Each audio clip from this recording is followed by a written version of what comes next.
¿Cómo se desarrolló el hombre? El reino animal experimenta las más extrañas transiciones en el periodo terciario, bajo la influencia del medio y en vista de los imperativos de la ley de selección.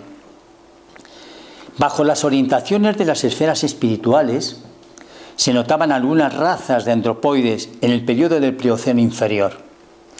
Esos antropoides, antepasados de los hombres terrestres y los ascendientes de los simios que aún existen en el mundo, tuvieron su evolución en puntos convergentes y de ahí los parentescos zoológicos, es decir, de los grupos entre el organismo del hombre moderno y del chimpancé de la actualidad.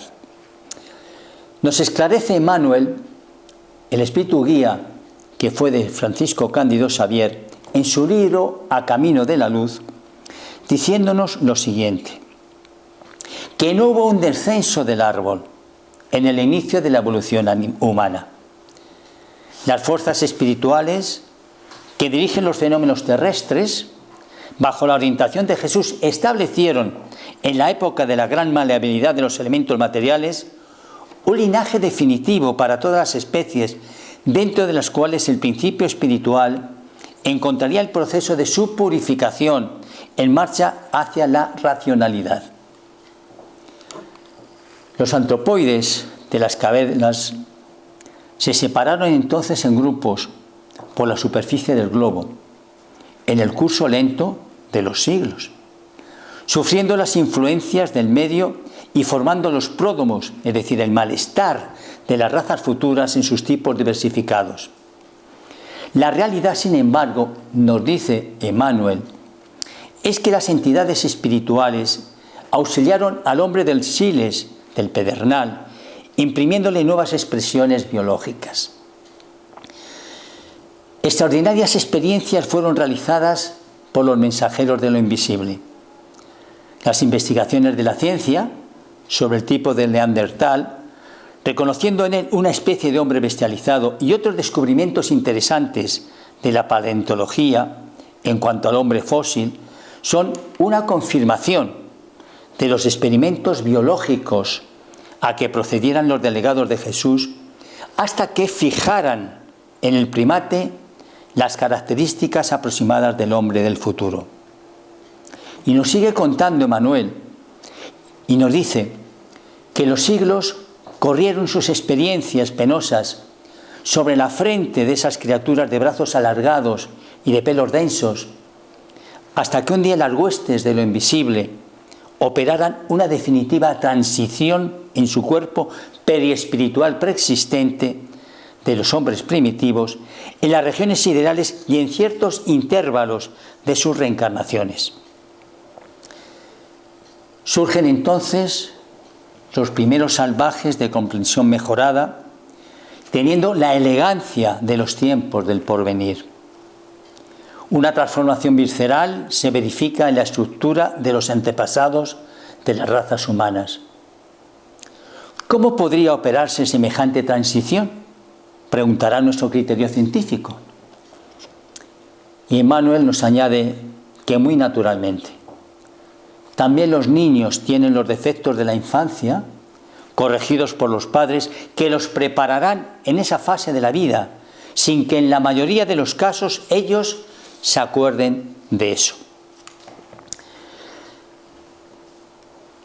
Octavio Paz, el renombrado escritor mexicano, galardonado con el Premio Nobel de Literatura en el año 1990, dijo la noche del banquete en honor de los agraciados de dicho año: al finalizar el siglo, es decir, el siglo XX, hemos descubierto que somos parte de un inmenso sistema o conjunto de sistemas que va de las plantas y los animales a las células, las moléculas, los átomos y las estrellas.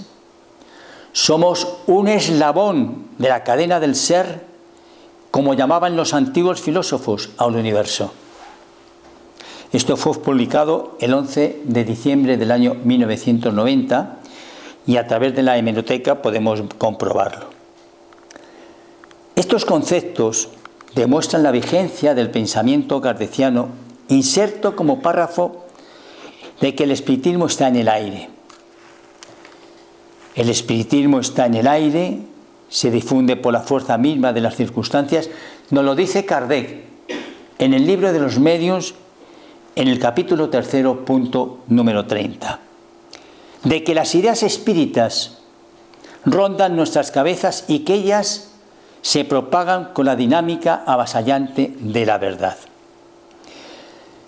Con todo, vemos que el Premio Nobel de Literatura dice, al finalizar el siglo, hemos descubierto que somos parte de un inmenso sistema, cuando en realidad, y en honor a la verdad histórica, ya Kardec, con la aparición del Libro de los Espíritus en 1857, Darwin, con la publicación del Origen de las Especies en 1859, y Alfred Russel Wallace, coautor de la teoría de la selección natural, presentaron el 1 de julio de 1858 a la Asamblea de la Linnean Society un trabajo documentado al respecto de estas concepciones evolucionistas que fueron precursoras, aunque no todas ellas en el mismo grado, puesto que Darwin y Alfred Russel Wallace en ese tiempo no vieron más que el elaboramiento material, desconociendo el espiritual y profundo que 2 años antes afirmaba la revelación de los espíritus superiores a Kardec. En efecto, el libro capital de la doctrina, el Libro de los Espíritus, en el párrafo 607A, manifiesta: así pues, el alma pareciera haber sido el principio inteligente de los seres inferiores de la creación. Y la respuesta es terminante. ¿No hemos dicho ya que la naturaleza todo se eslabona y que tiende a la unidad? Es en esos seres a los que estáis lejos de conocer en su totalidad donde el principio inteligente se elabora, individualizándose poco a poco y se ensaya para la vida. Nada hay en este origen que deba avergonzar al hombre. ¿Acaso se sienten humillados los grandes hombres por haber sido embriones informes en el seno materno? Reconoced la grandeza de Dios en esa admirable armonía que hace que en la naturaleza todo sea solidario. Más tarde, Alfred Russel Wallace, el gran naturalista inglés, hasta entonces materialista como Darwin, y como fruto de sus conocidísimas experiencias científicas con los fenómenos mediúnicos, publicada en su libro Defensa del Espiritismo Moderno, manifiesta en otro libro suyo, El Darwinismo, que vio la luz en 1891, hace justamente un siglo después de lo manifestado por el escritor Octavio Paz, lo siguiente: el darwinismo, aun llevado a las últimas consecuencias, no se opone a la parcela espiritual de la naturaleza humana, sino que le ofrece más bien un decidido apoyo. Nos demuestra que el cuerpo ha evolucionado a partir de las formas inferiores siguiendo la ley de la selección natural, pero al mismo tiempo nos enseña también que gozamos de capacidades intelectuales y morales que no han podido surgir a partir de esa vía, sino que tiene necesariamente otro origen. Un origen cuya causa radica en el mundo invisible de lo espiritual.